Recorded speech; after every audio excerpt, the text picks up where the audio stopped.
બેરોજગાર યુવાને office boy માટે અરજી કરી. કંપનીના એક અધિકારીએ તેનું ઇન્ટરવ્યુના અંતે અધિકારીએ તેની પાસે ઈમેલ આઈડી માંગી. યુવાન કહે છે કે મારો કોઈ ઈમેલ આઈડી નથી. અધિકારી કહે છે કે આજના જમાનામાં અનિવાર્ય એવું ઈમેલ આઈડી તમારી પાસે નથી.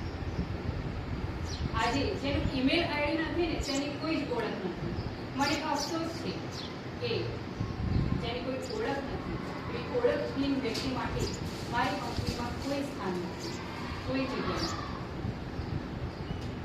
વ્યક્તિ નિરાશ થાય છે, પણ આ યુવાન હિંમત નથી હારતો.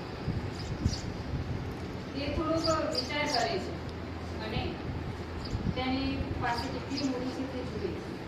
તેની પાસે 300 રૂપિયા હતા.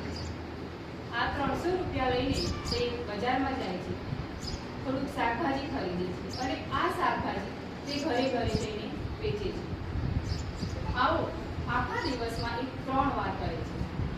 જ્યારે દિવસના અંતે તે ઘરે જાય છે ત્યારે તેના હાથમાં 3000 રૂપિયા હોય છે.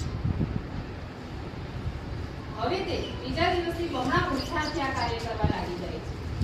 થોડાક વર્ષોમાં તેની પાસે વાહન આવવા જવા માટે, સામાન આવવા જવા માટે એટલી વાત થઈ જાય.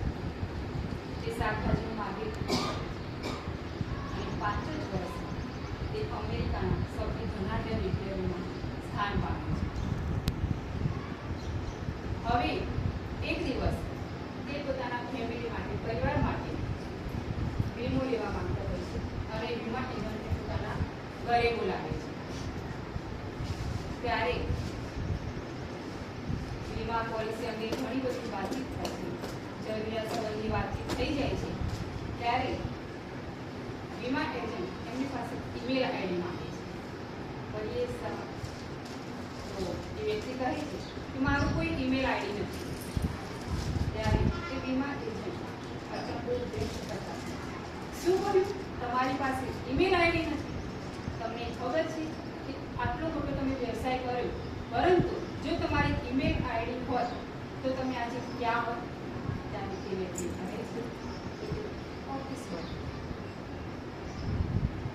સમસ્યા આપણા રોજિંદા જીવનનો એક અનિવાર્ય હિસ્સો છે, પરંતુ આ સમસ્યાને આપણે કઈ રીતે નિહાળીએ છીએ તે મહત્વનું છે.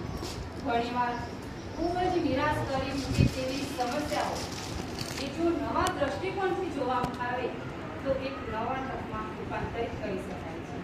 ટૂંકમાં સફળતાની આડે આવતી સમસ્યાઓને પણ તકમાં